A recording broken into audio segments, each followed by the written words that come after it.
Chuva de bênçãos.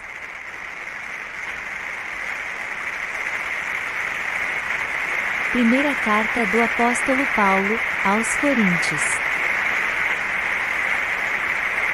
Paulo, chamado para ser apóstolo de Cristo Jesus pela vontade de Deus, e o irmão Sóstenes, a igreja de Deus que está em Corinto, aos santificados em Cristo Jesus e chamados para serem santos, juntamente com todos os que, em toda parte, invocam o nome de nosso Senhor Jesus Cristo, Senhor deles e nosso. A vocês, graça e paz da parte de Deus nosso Pai e do Senhor Jesus Cristo. Sempre dou graças a meu Deus por vocês, por causa da graça que lhes foi dada por Ele em Cristo Jesus. Pois nele vocês foram enriquecidos em tudo, em toda palavra e em todo conhecimento, porque o testemunho de Cristo foi confirmado entre vocês, de modo que não lhes falta nenhum dom espiritual, enquanto vocês aguardam que o nosso Senhor Jesus Cristo seja revelado. Ele os manterá firmes até o fim, de modo que vocês serão irrepreensíveis no dia de nosso Senhor Jesus Cristo. Fiel é Deus, o qual os chamou à comunhão com seu Filho Jesus Cristo, nosso Senhor. Irmãos, em nome de nosso Senhor Jesus Cristo, suplico a todos vocês que concordem uns com os outros no que falam, para que não haja divisões entre vocês, e, sim, que todos estejam unidos num só pensamento e num só parecer. Meus irmãos, fui informado por alguns da casa de Cloe de que há divisões entre vocês. Com isso quero dizer que cada um de vocês afirma: eu sou de Paulo, eu de Apolo, eu de Pedro, e eu de Cristo. Por acaso Cristo está dividido? Foi Paulo crucificado em favor de vocês? Foram vocês batizados em nome de Paulo? Dou graças a Deus por não ter batizado nenhum de vocês, exceto Crispo e Gaio, de modo que ninguém pode dizer que foi batizado em meu nome. Batizei também os da casa de Estéfanas. Além destes, não me lembro se batizei alguém mais. Pois Cristo não me enviou para batizar, mas para pregar o Evangelho, não com palavras de sabedoria humana, para que a cruz de Cristo não seja esvaziada. Pois a mensagem da cruz é loucura para os que estão perecendo, mas para nós, que estamos sendo salvos, é o poder de Deus. Pois está escrito: destruirei a sabedoria dos sábios e rejeitarei a inteligência dos inteligentes. Onde está o sábio? Onde está o erudito? Onde está o questionador desta era? Acaso não tornou Deus louca a sabedoria deste mundo? Visto que, na sabedoria de Deus, o mundo não o conheceu por meio da sabedoria humana, agradou a Deus salvar aqueles que creem por meio da loucura da pregação. Os judeus pedem sinais miraculosos, e os gregos procuram sabedoria. Nós, porém, pregamos a Cristo crucificado, o qual, de fato, é escândalo para os judeus e loucura para os gentios, mas para os que foram chamados, tanto judeus como gregos, Cristo é o poder de Deus e a sabedoria de Deus. Porque a loucura de Deus é mais sábia que a sabedoria humana, e a fraqueza de Deus é mais forte que a força do homem. Irmãos, pensem no que vocês eram quando foram chamados. Poucos eram sábios segundo os padrões humanos, poucos eram poderosos, poucos eram de nobre nascimento. Mas Deus escolheu as coisas loucas do mundo para envergonhar os sábios, e escolheu as coisas fracas do mundo para envergonhar as fortes. Ele escolheu as coisas insignificantes do mundo, as desprezadas e as que nada são, para reduzir a nada as que são, para que ninguém se vanglorie diante dele. É, porém, por iniciativa dele que vocês estão em Cristo Jesus, o qual se tornou sabedoria de Deus para nós, isto é, justiça, santidade e redenção, para que, como está escrito: quem se gloriar, glorie-se no Senhor. Eu mesmo, irmãos, quando estive entre vocês, não fui com discurso eloquente nem com muita sabedoria para lhes proclamar o mistério de Deus. Pois decidi nada saber entre vocês, a não ser Jesus Cristo, e este, crucificado. E foi com fraqueza, temor e com muito tremor que estive entre vocês. Minha mensagem e minha pregação não consistiram de palavras persuasivas de sabedoria, mas consistiram de demonstração do poder do Espírito, para que a fé que vocês têm não se baseasse na sabedoria humana, mas no poder de Deus. Entretanto, falamos de sabedoria entre os maduros, mas não da sabedoria desta era ou dos poderosos desta era, que estão sendo reduzidos a nada. Pelo contrário, falamos da sabedoria de Deus, do mistério que estava oculto, o qual Deus preordenou, antes do princípio das eras, para a nossa glória. Nenhum dos poderosos desta era o entendeu, pois, Se o tivessem entendido, não teriam crucificado o Senhor da glória. Todavia, como está escrito: olho nenhum viu, ouvido nenhum ouviu, mente nenhuma imaginou o que Deus preparou para aqueles que o amam. Mas Deus o revelou a nós por meio do Espírito. O Espírito sonda todas as coisas, até mesmo as coisas mais profundas de Deus. Pois quem, dentre os homens, conhece as coisas do homem, a não ser o Espírito do homem que nele está? Da mesma forma, ninguém conhece as coisas de Deus, a não ser o Espírito de Deus. Nós, porém, não recebemos o Espírito do mundo, mas o Espírito procedente de Deus, para que entendamos as coisas que Deus nos tem dado gratuitamente. Delas também falamos, não com palavras ensinadas pela sabedoria humana, mas com palavras ensinadas pelo Espírito, interpretando verdades espirituais para os que são espirituais. Quem não tem o Espírito não aceita as coisas que vêm do Espírito de Deus, pois lhes são loucura, e não é capaz de entendê-las, porque elas são discernidas espiritualmente. Mas quem é espiritual discerne todas as coisas, e ele mesmo por ninguém é discernido, pois quem conheceu a mente do Senhor para que possa instruí-la? Nós, porém, temos a mente de Cristo. Irmãos, não lhes pude falar como a espirituais, mas como a carnais, como a crianças em Cristo. Dei-lhes leite, e não alimento sólido, pois vocês não estavam em condições de recebê-lo. De fato, vocês ainda não estão em condições, porque ainda são carnais. Porque, visto que há inveja e divisão entre vocês, não estão sendo carnais e agindo como mundanos? Pois quando alguém diz, eu sou de Paulo, e outro, eu sou de Apolo, não estão sendo mundanos? Afinal de contas, quem é Apolo? Quem é Paulo? Apenas servos por meio dos quais vocês vieram a crer, conforme o ministério que o Senhor atribuiu a cada um. Eu plantei, Apolo regou, mas Deus é quem fazia crescer. De modo que nem o que planta nem o que rega são alguma coisa, mas unicamente Deus, que efetua o crescimento. O que planta e o que rega têm um só propósito, e cada um será recompensado de acordo com o seu próprio trabalho. Pois nós somos cooperadores de Deus. Vocês são lavoura de Deus e edifício de Deus. Conforme a graça de Deus que me foi concedida, eu, como sábio construtor, lancei o alicerce, e outro está construindo sobre ele. Contudo, veja cada um como constrói. Porque ninguém pode colocar outro alicerce além do que já está posto, que é Jesus Cristo. Se alguém constrói sobre esse alicerce, usando ouro, prata, pedras preciosas, madeira, feno ou palha, sua obra será mostrada, porque o dia a trará a luz, pois será revelada pelo fogo, que provará a qualidade da obra de cada um.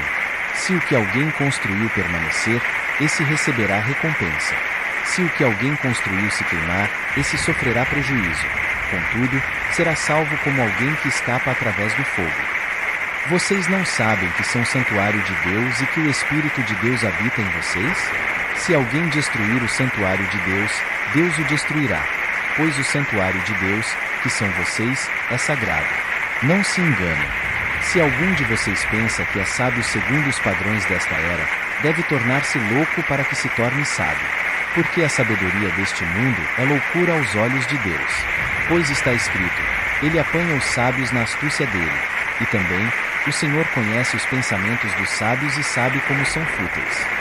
Portanto, ninguém se glorie em homens, porque todas as coisas são de vocês, seja Paulo, seja Apolo, seja Pedro, seja o mundo, a vida, a morte, o presente ou o futuro. Tudo é de vocês, e vocês são de Cristo, e Cristo, de Deus. Portanto, que todos nos considerem como servos de Cristo e encarregados dos mistérios de Deus. O que se requer destes encarregados é que sejam fiéis. Pouco me importa ser julgado por vocês ou por qualquer tribunal humano. De fato, nem eu julgo a mim mesmo.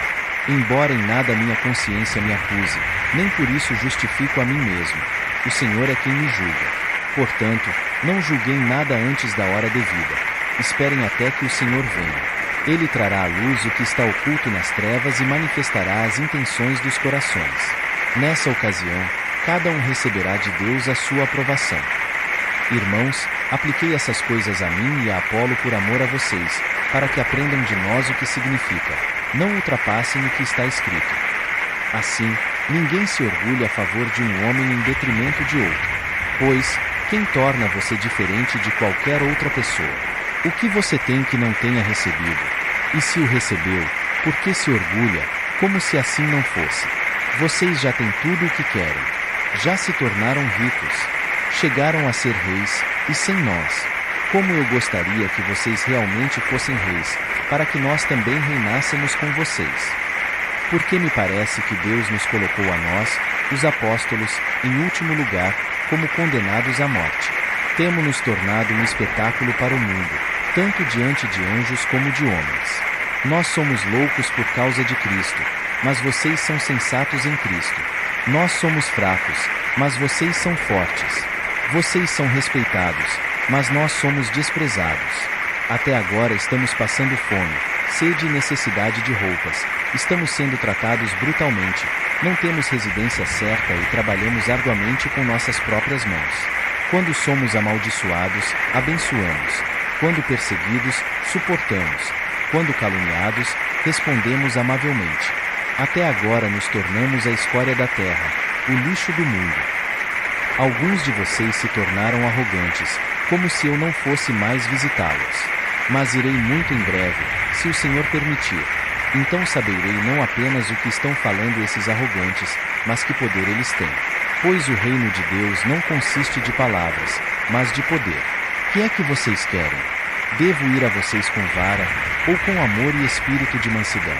Por toda parte se ouve que há imoralidade entre vocês, imoralidade que não ocorre nem entre os pagãos, a ponto de alguém de vocês possuir a mulher de seu pai.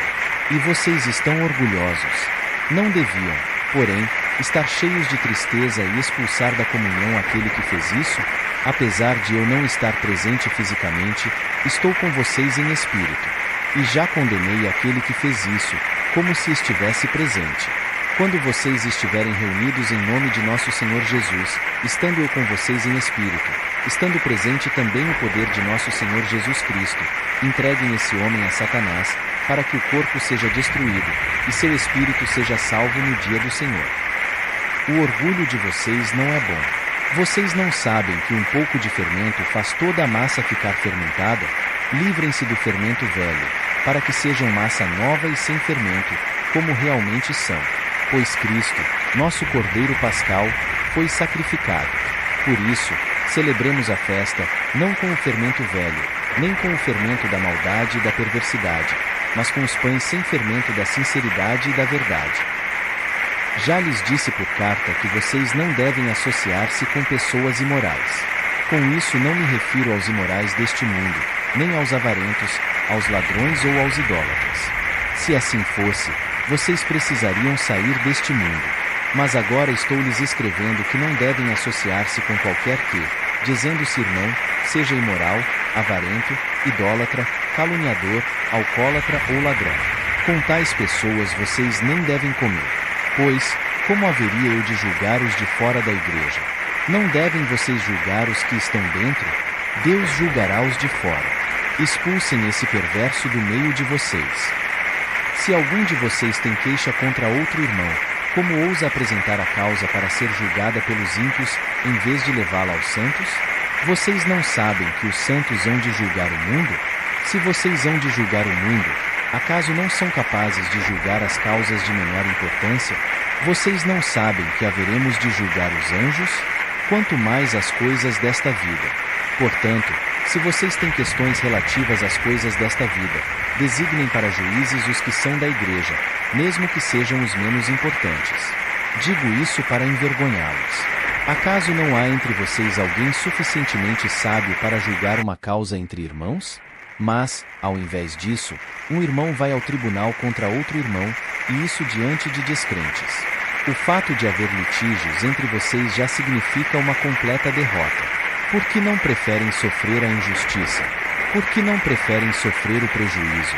Em vez disso, vocês mesmos causam injustiças e prejuízos, e isso contra irmãos. Vocês não sabem que os perversos não herdarão o reino de Deus? Não se deixem enganar. Nem imorais, nem idólatras, nem adúlteros, nem os pederastas, nem os abusadores, nem ladrões, nem avarentos, nem alcoólatras, nem caluniadores, nem trapaceiros herdarão o reino de Deus. Assim foram alguns de vocês. Mas vocês foram lavados, foram santificados, foram justificados no nome do Senhor Jesus Cristo e no Espírito de nosso Deus. Fujam da imoralidade sexual. Todos os outros pecados que alguém comete, fora do corpo os comete. Mas quem peca sexualmente, peca contra o seu próprio corpo. Acaso não sabem que o corpo de vocês é santuário do Espírito Santo que habita em vocês, que lhes foi dado por Deus, e que vocês não são de si mesmos? Vocês foram comprados por alto preço. Portanto, glorifiquem a Deus com o corpo de vocês. Quanto aos assuntos sobre os quais vocês escreveram, é bom que o homem não toque em mulher, mas, por causa da imoralidade, cada um deve ter sua esposa, e cada mulher o seu próprio marido. O marido deve cumprir os seus deveres conjugais para com a sua mulher, e da mesma forma a mulher para com o seu marido. A mulher não tem autoridade sobre o seu próprio corpo, mas sim o marido. Da mesma forma, o marido não tem autoridade sobre o seu próprio corpo, mas sim a mulher. Não se recusem um ao outro, exceto por mútuo consentimento e durante certo tempo, para se dedicarem à oração. Depois, unam-se de novo, para que Satanás não os tente por não terem domínio próprio. Digo isso como concessão, e não como mandamento. Gostaria que todos os homens fossem como eu, mas cada um tem o seu próprio dom da parte de Deus, um de um modo, outro de outro. Digo, porém, aos solteiros e às viúvas, é bom que permaneçam como eu. Mas, se não conseguem controlar-se, devem casar-se, pois é melhor casar-se do que ficar ardendo de desejo. Aos casados dou este mandamento, não eu, mas o Senhor, que a esposa não se separe do seu marido. Mas, se o fizer, que permaneça sem se casar ou, então, reconcilie-se com o seu marido. E o marido não se divorcie da sua mulher. Aos outros eu mesmo digo isto, e não o Senhor. Se um irmão tem mulher descrente, e ela se dispõe a viver com ele, não se divorcie dela. E, se uma mulher tem marido descrente, e ele se dispõe a viver com ela, não se divorcie dele. Pois o marido descrente é santificado por meio da mulher, e a mulher descrente é santificada por meio do marido. Se assim não fosse, seus filhos seriam impuros, mas agora são santos. Porém, se o descrente separar-se, que se separe. Em tais casos, o irmão ou a irmã não fica debaixo de servidão. Deus nos chamou para vivermos em paz. Você, mulher, como sabe se salvará seu marido? Ou você, marido, como sabe se salvará sua mulher? Entretanto, cada um continue vivendo na condição que o Senhor lhe designou e de acordo com o chamado de Deus. Esta é a minha ordem para todas as igrejas. Foi alguém chamado sendo já circunciso? Não desfaça a sua circuncisão. Foi alguém chamado sendo incircunciso? Não se circuncide. A circuncisão não significa nada, e a incircuncisão também nada é. O que importa é obedecer aos mandamentos de Deus. Cada um deve permanecer na condição em que foi chamado por Deus. Foi você chamado sendo escravo? Não se incomode com isso. Mas, se você puder conseguir a liberdade, consiga. Pois aquele que, sendo escravo, foi chamado pelo Senhor, é liberto e pertence ao Senhor. Semelhantemente, aquele que era livre quando foi chamado, é escravo de Cristo. Vocês foram comprados por alto preço. Não se tornem escravos de homens. Irmãos, cada um deve permanecer diante de Deus na condição em que foi chamado. O que quero dizer é que o tempo é pouco. De agora em diante, aqueles que têm esposa, vivam como se não tivessem. Aqueles que choram, como se não chorassem. Os que estão felizes, como se não estivessem. Os que compram algo, como se nada possuíssem. Os que usam as coisas do mundo, como se não as usassem. Porque a forma presente deste mundo está passando. Gostaria de vê-los livres de preocupações. O homem que não é casado preocupa-se com as coisas do Senhor, em como agradar ao Senhor. Mas o homem casado preocupa-se com as coisas deste mundo, em como agradar sua mulher, e está dividido. Tanto a mulher não casada como a virgem preocupam-se com as coisas do Senhor, para serem santas no corpo e no espírito. Mas a casada preocupa-se com as coisas deste mundo, em como agradar seu marido. Estou dizendo isso para o próprio bem de vocês, não para lhes impor restrições, mas para que vocês possam viver de maneira correta, em plena consagração ao Senhor.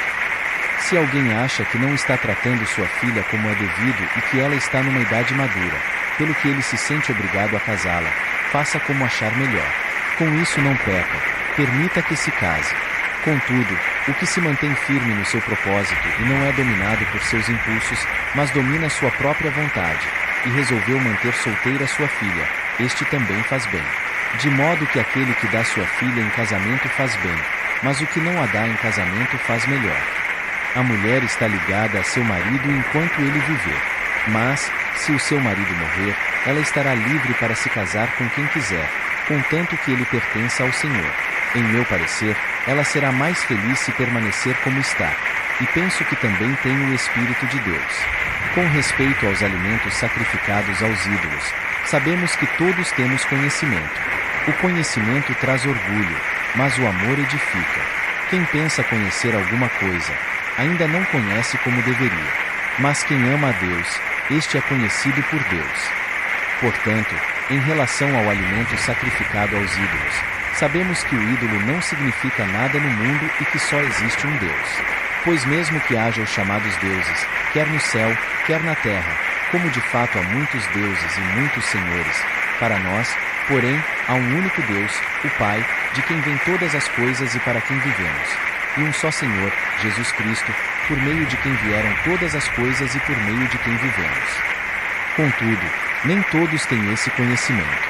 Alguns, ainda habituados com os ídolos, comem esse alimento como se fosse um sacrifício idólatra. E como a consciência deles é fraca, esta fica contaminada. A comida, porém, não nos torna aceitáveis diante de Deus. Não seremos piores se não comermos, nem melhores se comermos. Contudo, tenham cuidado para que o exercício da liberdade de vocês não se torne uma pedra de tropeço para os fracos. Pois, se alguém que tem a consciência fraca vir você que tem este conhecimento comer num templo de ídolos, não será induzido a comer do que foi sacrificado a ídolos? Assim, esse irmão fraco, por quem Cristo morreu, é destruído por causa do conhecimento que você tem. Quando você peca contra seus irmãos dessa maneira, ferindo a consciência fraca deles, peca contra Cristo. Portanto, se aquilo que eu como leva o meu irmão a pecar, nunca mais comerei carne, para não fazer meu irmão tropeçar. Não sou livre, não sou apóstolo, não vi Jesus, nosso Senhor? Não são vocês resultado do meu trabalho no Senhor? Ainda que eu não seja apóstolo para outros, certamente o sou para vocês. Pois vocês são o selo do meu apostolado no Senhor. Esta é minha defesa diante daqueles que me julgam. Não temos nós o direito de comer e beber? Não temos nós o direito de levar conosco uma esposa crente como fazem os outros apóstolos, os irmãos do Senhor e Pedro? Ou será que apenas eu e Barnabé não temos o direito de deixar de trabalhar para termos sustento? Quem serve como soldado às suas próprias custas? Quem planta uma vinha e não come do seu fruto? Quem apacenta um rebanho e não bebe do seu leite? Não digo isso do ponto de vista meramente humano. A lei não diz a mesma coisa? Pois está escrito na lei de Moisés: não amordace o boi enquanto ele estiver debulhando o cereal. Por acaso é com bois que Deus está preocupado? Não é certamente por nossa causa que ele o diz? Sim, isso foi escrito em nosso favor. Porque o lavrador quando ara e o debulhador quando debulha, devem fazê-lo na esperança de participar da colheita. Se entre vocês semeamos coisas espirituais, seria demais colhermos de vocês coisas materiais? Se outros têm direito de ser sustentados por vocês, não o temos nós ainda mais? Mas nós nunca usamos desse direito. Pelo contrário, suportamos tudo para não colocar obstáculo algum ao Evangelho de Cristo. Vocês não sabem que aqueles que trabalham no templo alimentam-se das coisas do templo, e que os que servem diante do altar participam do que é oferecido no altar. Da mesma forma o Senhor ordenou àqueles que pregam o Evangelho, que vivam do Evangelho. Mas eu não tenho usado de nenhum desses direitos. Não estou escrevendo na esperança de que vocês façam isso por mim. Prefiro morrer a permitir que alguém me prive deste meu orgulho. Contudo, quando prego o Evangelho, não posso me orgulhar, pois me é imposta a necessidade de pregar. Ai de mim se não pregar o Evangelho. Porque, se prego de livre vontade, tenho recompensa. Contudo, como prego por obrigação, estou simplesmente cumprindo uma incumbência a mim confiada.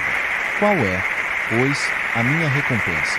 Apenas esta, que, pregando o Evangelho, eu o apresente gratuitamente, não usando, assim, dos meus direitos ao pregá-lo. Porque, embora seja livre de todos, Fiz-me escravo de todos, para ganhar o maior número possível de pessoas. Tornei-me judeu para os judeus, a fim de ganhar os judeus. Para os que estão debaixo da lei, tornei-me como se estivesse sujeito à lei, embora eu mesmo não esteja debaixo da lei, a fim de ganhar os que estão debaixo da lei. Para os que estão sem lei, tornei-me como sem lei, embora não esteja livre da lei de Deus, mas sim sob a lei de Cristo, a fim de ganhar os que não têm a lei. Para com os fracos tornei-me fraco, para ganhar os fracos. Tornei-me tudo para com todos, para de alguma forma salvar alguns. Faço tudo isso por causa do Evangelho, para ser coparticipante dele. Vocês não sabem que dentre todos os que correm no estádio, apenas um ganha o prêmio? Corram de tal modo que alcancem o prêmio. Todos os que competem nos jogos se submetem a um treinamento rigoroso, para obter uma coroa que logo perece. Mas nós o fazemos para ganhar uma coroa que dura para sempre. Sendo assim, não corro como quem corre sem alvo, e não luto como quem esmurra o ar. Mas esmurro o meu corpo e faço dele meu escravo, para que, depois de ter pregado aos outros, eu mesmo não venha a ser reprovado. Porque não quero, irmãos, que vocês ignorem o fato de que todos os nossos antepassados estiveram sob a nuvem e todos passaram pelo mar. Em Moisés, todos eles foram batizados na nuvem e no mar. Todos comeram do mesmo alimento espiritual e beberam da mesma bebida espiritual, pois bebiam da rocha espiritual que os acompanhava, e essa rocha era Cristo. Contudo, Deus não se agradou da maioria deles, por isso seus corpos ficaram espalhados no deserto. Essas coisas ocorreram como exemplos para nós, para que não cobicemos coisas más, como eles fizeram. Não sejam idólatras, como alguns deles foram, conforme está escrito. O povo se assentou para comer e beber, e levantou-se para se entregar à farra. Não pratiquemos imoralidade, como alguns deles fizeram, e num só dia morreram 23 mil. Não devemos pôr o Senhor à prova, como alguns deles fizeram, e foram mortos por serpentes. E não se queixem, como alguns deles se queixaram, e foram mortos pelo anjo destruidor. Essas coisas aconteceram a eles como exemplos e foram escritas como advertência para nós, sobre quem tem chegado o fim dos tempos.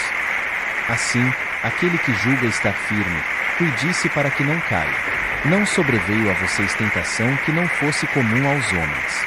E Deus é fiel, Ele não permitirá que vocês sejam tentados além do que podem suportar. Mas, quando forem tentados, Ele lhes providenciará um escape, para que o possam suportar. Por isso, meus amados irmãos, fujam da idolatria. Estou falando a pessoas sensatas. Julguem vocês mesmos o que estou dizendo. Não é verdade que o cálice da bênção que abençoamos é uma participação no sangue de Cristo, e que o pão que partimos é uma participação no corpo de Cristo? Por haver um único pão, nós, que somos muitos, somos um só corpo, pois todos participamos de um único pão. Considerem o povo de Israel. Os que comem dos sacrifícios não participam do altar. Portanto, que estou querendo dizer? Será que o sacrifício oferecido a um ídolo é alguma coisa? Ou o ídolo é alguma coisa? Não. Quero dizer que o que os pagãos sacrificam é oferecido aos demônios e não a Deus, e não quero que vocês tenham comunhão com os demônios. Vocês não podem beber do cálice do Senhor e do cálice dos demônios. Não podem participar da mesa do Senhor e da mesa dos demônios. Porventura provocaremos o ciúme do Senhor? Somos mais fortes do que Ele? Tudo é permitido, mas nem tudo convém. Tudo é permitido, mas nem tudo edifica. Ninguém deve buscar o seu próprio bem, mas sim o dos outros. Comam de tudo o que se vende no mercado, sem fazer perguntas por causa da consciência, pois do Senhor é a terra e tudo o que nela existe.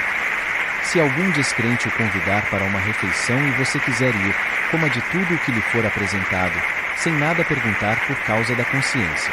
Mas se alguém lhe disser, isto foi oferecido em sacrifício, não coma, tanto por causa da pessoa que o comentou, como da consciência, isto é, da consciência do outro e não da sua própria. Pois, por que minha liberdade deve ser julgada pela consciência dos outros? Se participo da refeição com ação de graças, porque sou condenado por algo pelo qual dou graças a Deus. Assim, quer vocês comam, bebam ou façam qualquer outra coisa, façam tudo para a glória de Deus. Não se tornem motivo de tropeço, nem para judeus, nem para gregos, nem para a igreja de Deus. Também eu procuro agradar a todos de todas as formas. Porque não estou procurando o meu próprio bem, mas o bem de muitos, para que sejam salvos. Tornem-se meus imitadores, como eu o sou de Cristo. Eu os elogio por se lembrarem de mim em tudo e por se apegarem às tradições, exatamente como eu as transmiti a vocês. Quero, porém, que entendam que o cabeça de todo homem é Cristo, e o cabeça da mulher é o homem, e o cabeça de Cristo é Deus.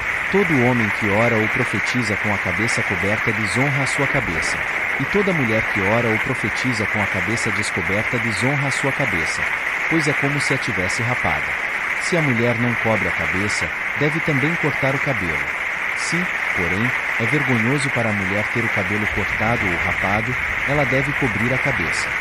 O homem não deve cobrir a cabeça, visto que ele é imagem e glória de Deus, mas a mulher é glória do homem. Pois o homem não se originou da mulher, mas a mulher do homem. Além disso, o homem não foi criado por causa da mulher, mas a mulher por causa do homem. Por essa razão e por causa dos anjos, a mulher deve ter sobre a cabeça um sinal de autoridade. No Senhor, todavia, a mulher não é independente do homem, nem o homem independente da mulher. Pois, assim como a mulher proveio do homem, também o homem nasce da mulher. Mas tudo provém de Deus. Julguem entre vocês mesmos. É apropriado a uma mulher orar a Deus com a cabeça descoberta? A própria natureza das coisas não lhes ensina que é uma desonra para o homem ter cabelo comprido, e que o cabelo comprido é uma glória para a mulher, pois o cabelo comprido foi lhe dado como manto. Mas se alguém quiser fazer polêmica a esse respeito, nós não temos esse costume, nem as igrejas de Deus. Entretanto, nisto que lhes vou dizer não os elogio, pois as reuniões de vocês mais fazem mal do que bem. Em primeiro lugar, ouço que, quando vocês se reúnem como igreja, há divisões entre vocês, e até certo ponto eu o creio. Pois é necessário que haja divergências entre vocês, para que sejam conhecidos quais dentre vocês são aprovados. Quando vocês se reúnem, não é para comer a ceia do Senhor, porque cada um come sua própria ceia sem esperar pelos outros. Assim, enquanto um fica com fome, outro se embriaga. Será que vocês não têm casa onde comer e beber? Ou desprezam a igreja de Deus e humilham os que nada têm? Que lhes direi? Eu os elogiarei por isso? Certamente que não. Pois recebi do Senhor o que também lhes entreguei, que o Senhor Jesus, na noite em que foi traído, tomou o pão e, tendo dado graças, partiu-o e disse: Isto é o meu corpo, que é dado em favor de vocês. Façam isto em memória de mim. Da mesma forma, depois da ceia ele tomou o cálice e disse: Este cálice é a nova aliança no meu sangue. Façam isto, sempre que o beberem, em memória de mim. Porque, sempre que comerem deste pão e beberem deste cálice, vocês anunciam a morte do Senhor até que ele venha. Portanto, todo aquele que comer o pão ou beber o cálice do Senhor indignamente será culpado de pecar contra o corpo e o sangue do Senhor. Examine-se o homem a si mesmo, e então coma do pão e beba do cálice. Pois quem come e bebe sem discernir o corpo do Senhor, come e bebe para sua própria condenação. Por isso há entre vocês muitos fracos e doentes, e vários já dormiram. Mas, se nós nos examinássemos a nós mesmos, não receberíamos juízo. Quando, porém, somos julgados pelo Senhor, estamos sendo disciplinados para que não sejamos condenados com o mundo. Portanto, meus irmãos, quando vocês se reunirem para comer, esperem uns pelos outros. Se alguém estiver com fome, coma em casa, para que, quando vocês se reunirem, isso não resulte em condenação. Quanto ao mais, quando eu for, lhes darei instruções. Irmãos, quanto aos dons espirituais, não quero que vocês sejam ignorantes. Vocês sabem que, quando eram pagãos, de uma forma ou de outra eram fortemente atraídos e levados para os ídolos mudos. Por isso, eu lhes afirmo que ninguém que fala pelo Espírito de Deus diz: Jesus seja amaldiçoado, e ninguém pode dizer: Jesus é Senhor, a não ser pelo Espírito Santo. Há diferentes tipos de dons, mas o Espírito é o mesmo. Há diferentes tipos de ministérios, mas o Senhor é o mesmo. Há diferentes formas de atuação, mas é o mesmo Deus quem efetua tudo em todos. A cada um, porém, é dada a manifestação do Espírito, visando ao bem comum. Pelo Espírito, a um é dada a palavra de sabedoria, a outro, a palavra de conhecimento, pelo mesmo Espírito, a outro, fé, pelo mesmo Espírito. A outro, dons de cura, pelo único Espírito. A outro, poder para operar milagres. A outro, profecia. A outro, discernimento de espíritos. A outro, variedade de línguas. E ainda a outro, interpretação de línguas. Todas essas coisas, porém, são realizadas pelo mesmo e único Espírito, e ele as distribui individualmente, a cada um, conforme quer. Ora, assim como o corpo é uma unidade, embora tenha muitos membros, e todos os membros, mesmo sendo muitos, formam um só corpo, assim também com respeito a Cristo. Pois em um só corpo todos nós fomos batizados em um único Espírito, quer judeus, quer gregos, quer escravos, quer livres. E a todos nós foi dado beber de um único Espírito. O corpo não é composto de um só membro, mas de muitos. Se o pé disser, porque não sou mão, não pertenço ao corpo, nem por isso deixa de fazer parte do corpo. E se o ouvido disser, porque não sou olho, não pertenço ao corpo, nem por isso deixa de fazer parte do corpo. Se todo o corpo fosse olho, onde estaria a audição? Se todo o corpo fosse ouvido, onde estaria o olfato? De fato, Deus dispôs cada um dos membros no corpo, segundo a sua vontade. Se todos fossem um só membro, onde estaria o corpo? Assim, há muitos membros, mas um só corpo. O olho não pode dizer à mão, não preciso de você. Nem a cabeça pode dizer aos pés, não preciso de vocês. Pelo contrário, os membros do corpo que parecem mais fracos são indispensáveis, e os membros que pensamos serem menos honrosos, tratamos com especial honra. E os membros que em nós são indecorosos são tratados com decoro especial, enquanto os que em nós são decorosos não precisam ser tratados de maneira especial. Mas Deus estruturou o corpo dando maior honra aos membros que dela tinham falta, a fim de que não haja divisão no corpo, mas, sim, que todos os membros tenham igual cuidado uns pelos outros. Quando um membro sofre, todos os outros sofrem com ele. Quando um membro é honrado, todos os outros se alegram com ele. Ora, vocês são o corpo de Cristo, e cada um de vocês, individualmente, é membro desse corpo. Assim, na Igreja, Deus estabeleceu primeiramente apóstolos, em segundo lugar, profetas, em terceiro lugar, mestres, depois os que realizam milagres, os que têm dom de curar, os que têm dom de prestar ajuda, os que têm dons de administração e os que falam diversas línguas. São todos apóstolos? São todos profetas? São todos mestres? Têm todos o dom de realizar milagres? Têm todos dons de curar? Falam todos em línguas? Todos interpretam? Entretanto, busquem com dedicação os melhores dons. Passo agora a mostrar-lhes um caminho ainda mais excelente. Ainda que eu fale as línguas dos homens e dos anjos, se não tiver amor, serei como o sino que ressoa ou como o prato que retine. Ainda que eu tenha o dom de profecia e saiba todos os mistérios e todo o conhecimento, e tenha uma fé capaz de mover montanhas, mas não tiver amor, nada serei. Ainda que eu dê aos pobres tudo o que possuo e entregue meu corpo para ser queimado, mas não tiver amor, nada disso me valerá. O amor é paciente, o amor é bondoso. Não inveja, não se vangloria, não se orgulha. Não maltrata, não procura seus interesses, não se ira facilmente, não guarda rancor. O amor não se alegra com a injustiça, mas se alegra com a verdade. Tudo sofre, tudo crê, tudo espera, tudo suporta. O amor nunca perece, mas as profecias desaparecerão, as línguas cessarão, o conhecimento passará. Pois em parte conhecemos e em parte profetizamos. Quando, porém, vier o que é perfeito, o que é imperfeito desaparecerá. Quando eu era menino, falava como menino, pensava como menino e raciocinava como menino.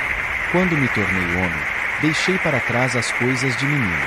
Agora, pois, vemos apenas um reflexo obscuro, como em espelho. Mas, então, veremos face a face. Agora conheço em parte.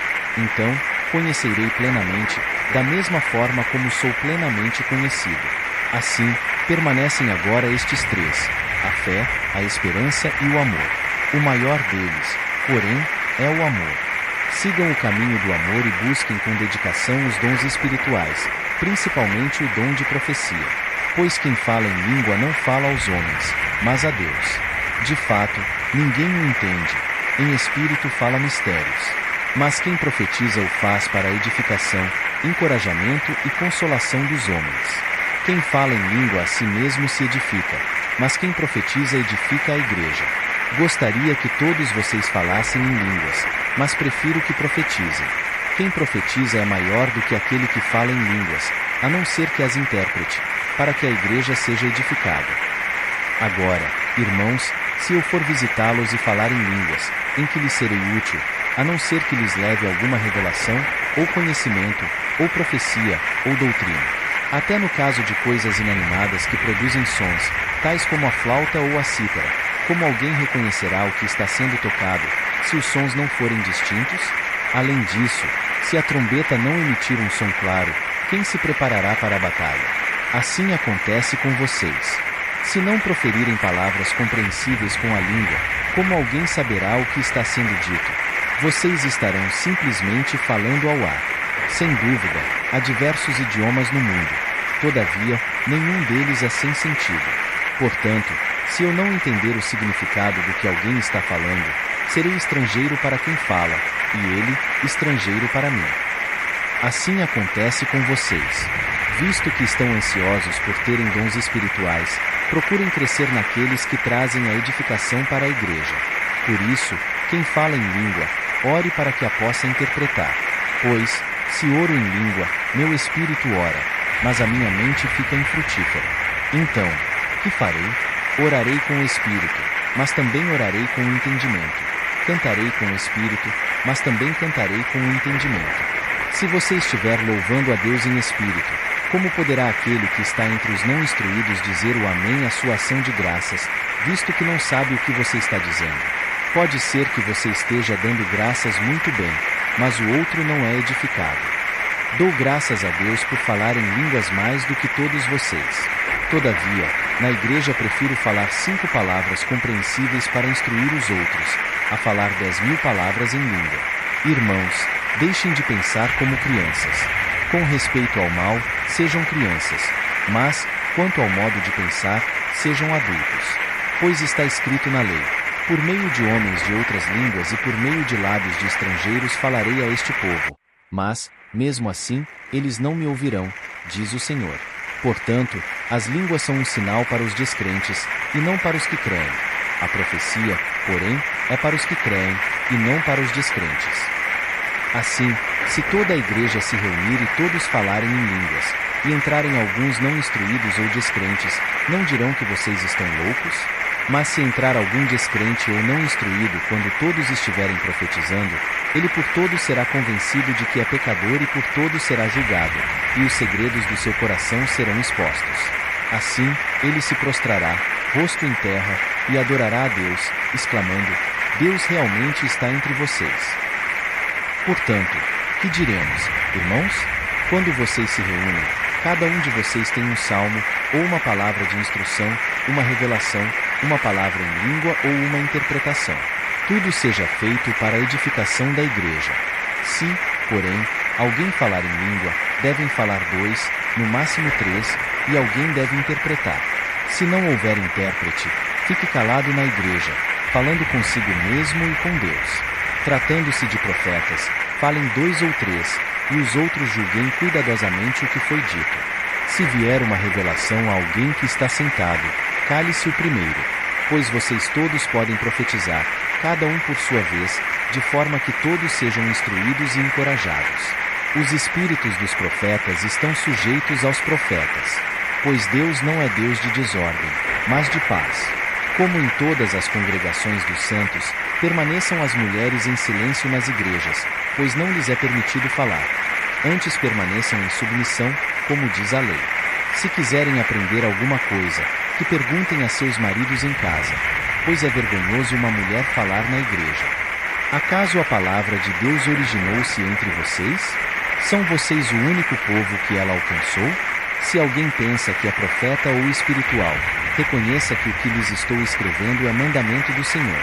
Se ignorar isso, ele mesmo será ignorado. Portanto, meus irmãos, busquem com dedicação o profetizar e não proíbam o falar em línguas. Mas tudo deve ser feito com decência e ordem. Irmãos, quero lembrar-lhes o evangelho que lhes preguei, o qual vocês receberam e no qual estão firmes.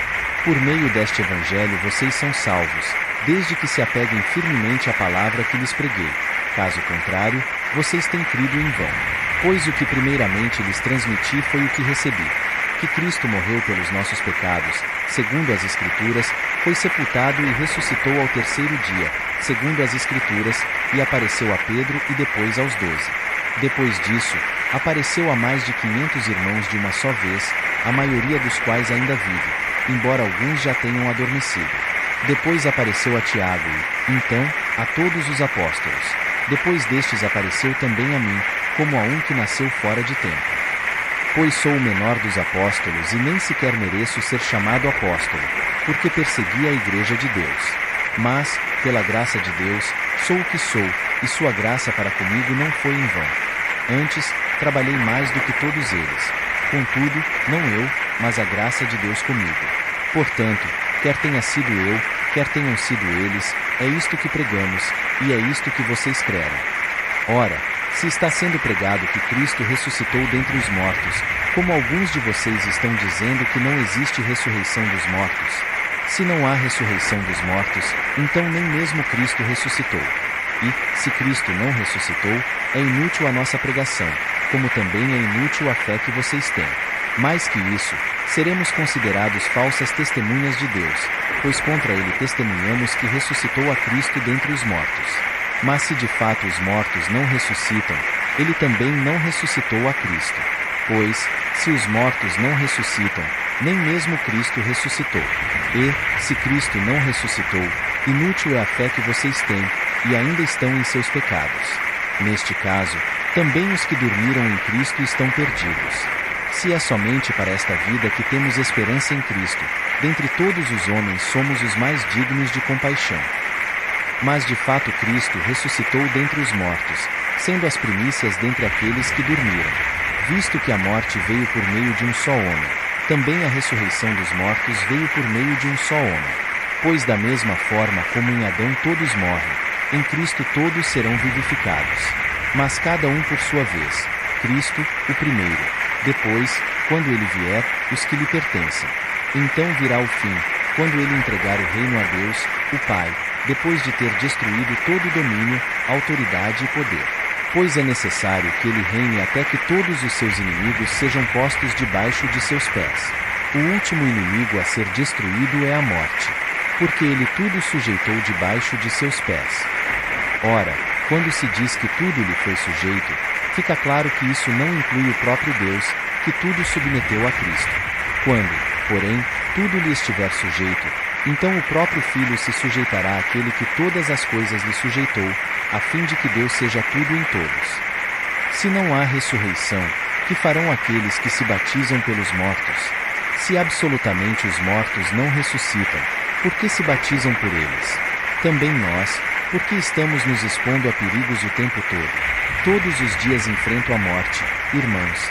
Isso digo pelo orgulho que tenho de vocês em Cristo Jesus, nosso Senhor. Se foi por meras razões humanas que lutei com feras em Éfeso, que ganhei com isso? Se os mortos não ressuscitam, comamos e bebamos, porque amanhã morreremos. Não se deixem enganar, as más companhias corrompem os bons costumes. Como justos, recuperem o bom senso e parem de pecar, pois alguns há que não têm conhecimento de Deus. Digo isso para a vergonha de vocês. Mas alguém pode perguntar: como ressuscitam os mortos? Com que espécie de corpo virão? Insensato, o que você semeia não nasce a não ser que morra. Quando você semeia, não semeia o corpo que virá a ser, mas apenas uma simples semente, como de trigo ou de alguma outra coisa. Mas Deus lhe dá um corpo, como determinou, e a cada espécie de semente dá seu corpo apropriado. Nem toda carne é a mesma. Os homens têm uma espécie de carne, os animais têm outra, as aves outra, e os peixes outra. Há corpos celestes e há também corpos terrestres, mas o esplendor dos corpos celestes é um, e o dos corpos terrestres é outro. Um é o esplendor do sol, outro da lua, e outro das estrelas, e as estrelas diferem em esplendor umas das outras. Assim será com a ressurreição dos mortos. O corpo que é semeado é perecível e ressuscita imperecível, é semeado em desonra e ressuscita em glória, é semeado em fraqueza e ressuscita em poder. é semeado um corpo natural e ressuscita um corpo espiritual. Se há corpo natural, há também corpo espiritual. Assim está escrito: o primeiro homem, Adão, tornou-se um ser vivente. O último Adão, espírito vivificante. Não foi o espiritual que veio antes, mas o natural. Depois dele, o espiritual. O primeiro homem era do pó da terra. O segundo homem, do céu. Os que são da terra são semelhantes ao homem terreno. Os que são do céu, ao homem celestial. Assim como tivemos a imagem do homem terreno, teremos também a imagem do homem celestial. Irmãos, eu lhes declaro que carne e sangue não podem herdar o reino de Deus, nem o que é perecível pode herdar o imperecível. Eis que eu lhes digo um mistério: nem todos dormiremos, mas todos seremos transformados, num momento, num abrir e fechar de olhos, ao som da última trombeta. Pois a trombeta soará, os mortos ressuscitarão incorruptíveis e nós seremos transformados. Pois é necessário que aquilo que é corruptível se revista de incorruptibilidade, e aquilo que é mortal se revista de imortalidade. Quando, porém, o que é corruptível se revestir de incorruptibilidade, e o que é mortal, de imortalidade, então se cumprirá a palavra que está escrita: a morte foi destruída pela vitória. Onde está, ó morte, a sua vitória? Onde está, ó morte, o seu aguilhão? O aguilhão da morte é o pecado, e a força do pecado é a lei. Mas graças a Deus, que nos dá a vitória por meio de nosso Senhor Jesus Cristo. Portanto, meus amados irmãos, mantenham-se firmes, e que nada os abale. Sejam sempre dedicados à obra do Senhor, pois vocês sabem que, no Senhor, o trabalho de vocês não será inútil. Quanto à coleta para o povo de Deus, façam como ordenei às igrejas da Galácia. No primeiro dia da semana, cada um de vocês separe uma quantia, de acordo com a sua renda, reservando-a para que não seja preciso fazer coletas quando eu chegar. Então, quando eu chegar, entregarei cartas de recomendação aos homens que vocês aprovarem e os mandarei para Jerusalém com a oferta de vocês. Se me parecer conveniente ir também, eles me acompanharão. Depois de passar pela Macedônia, irei visitá-los, já que passarei por lá. Talvez eu permaneça com vocês durante algum tempo, ou até mesmo passe o inverno com vocês, para que me ajudem na viagem, aonde quer que eu vá.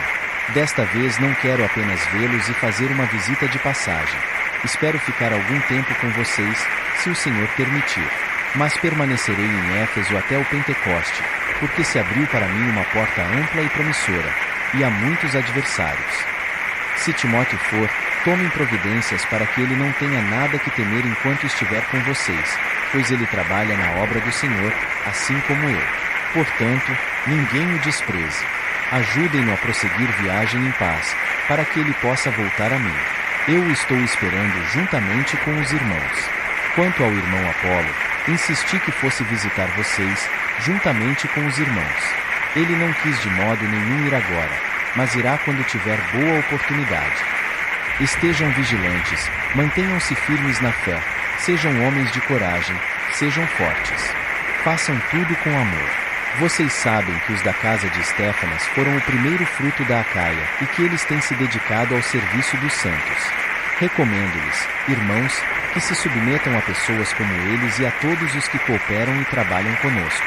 Alegrei-me com a vinda de Estéfanas, Fortunato e Acaico, porque eles supriram o que estava faltando da parte de vocês.